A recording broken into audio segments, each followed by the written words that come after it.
একবার সাহাবী হযরত জাবের দয়াল নবীজি সাল্লাল্লাহু আলাইহি ওয়াসাল্লামকে দাওয়াত করলেন। নবীজি সাহাবীর দাওয়াত কবুল করলেন। হযরত জাবের খুশিতে আত্মহারা হয়ে বাড়িতে চলে গেলেন। বাড়িতে গিয়ে স্ত্রীকে খোঁজ খবরটা দিলেন আর মেহমানদারির জন্য প্রস্তুতি নিতে লাগলেন। বড় ছেলে আব্দুল্লাহকে নিয়ে খাসি জবাই করে অন্য কাজে যখন হযরত জাবের ঘর থেকে বাইরে গেলেন, ইতিমধ্যেই হযরত জাবেরের ছোট ছেলে ঘুম থেকে উঠে খাসি তালাশ করতে লাগলো। বড় ভাই তাকে জানায় খাসিটিকে জবাই করা হয়েছে। ছোট ভাই বায়না ধরলো, খাসি কিভাবে জবাই করে আমাকে তা দেখাও। অগত্যা বড় ভাই ছুরি হাতে করে ঘরের পেছনে গিয়ে বলল, এখানে জবাই করা হয়েছে। ছোট ভাই জানতে চাইল কিভাবে। বর্ণনা করে বোঝাতে না পেরে অবশেষে বড় ভাই বলল, তাহলে তুমি মাটিতে শুয়ে পড়ো, আমি তোমাকে দেখাই।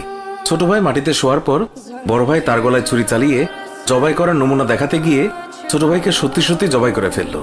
বড় ভাই যখন দেখল ছোট ভাইয়ের গলা থেকে রক্ত গড়িয়ে পড়ছে, সে ছটফট করতে করতে একসময় নিস্তেজ হয়ে গেছে।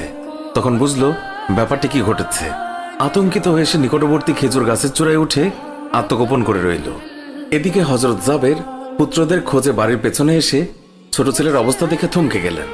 অতঃপর তাকে বুকে করে স্ত্রীর কাছে গিয়ে বললেন, তাড়াতাড়ি একটি কম্বল নিয়ে এসো, বাচ্চাটিকে শুইয়ে দিই।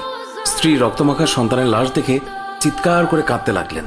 কিন্তু স্বামী হযরত জাবের তাকে সান্ত্বনা দিয়ে বললেন, আজ আমাদের শোক প্রকাশ করার দিন নয়, আজ দুঃখ দেখলে নবীজিও দুঃখিত হবেন।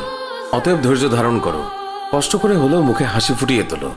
তারপর তারা দুজনে মিলে ছোট ছেলেকে কম্বলে মুড়ে রান্নাঘরের পেছনে রেখে আসলেন। স্ত্রী রান্নার কাজে মন দিলেন। হযরত জাবের বের হলেন বড় পুত্র আব্দুল্লাহর খোঁজে। বাড়ির পেছনে গিয়ে ছেলের নাম ধরে জোরে ডাক দিলেন। গাছের উপর আত্মগোপন করে বড় ছেলে সব ঘটনা প্রত্যক্ষ করছিল আর ভয়ে কাঁপছিল। পিতার ডাক শুনে ভাবল, এখন পালাতে না পারলে আব্বার হাতে ধরা পড়তে হবে। ধরা পড়লে আর রক্ষা থাকবে না।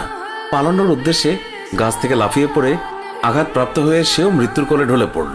পিতা কাছে গিয়ে দেখেন আব্দুল্লাহর দেহে প্রাণের স্পন্দন নেই। বড় ছেলেকে কোলে তুলে তিনি বাড়ির ভেতরে আসলেন। স্ত্রীকে বললেন আরেকটি কম্বল নিয়ে আসার জন্য। বড় ছেলের এই অবস্থা দেখে দরদিমা পুনরায় আর্তনাদ করে উঠলেন।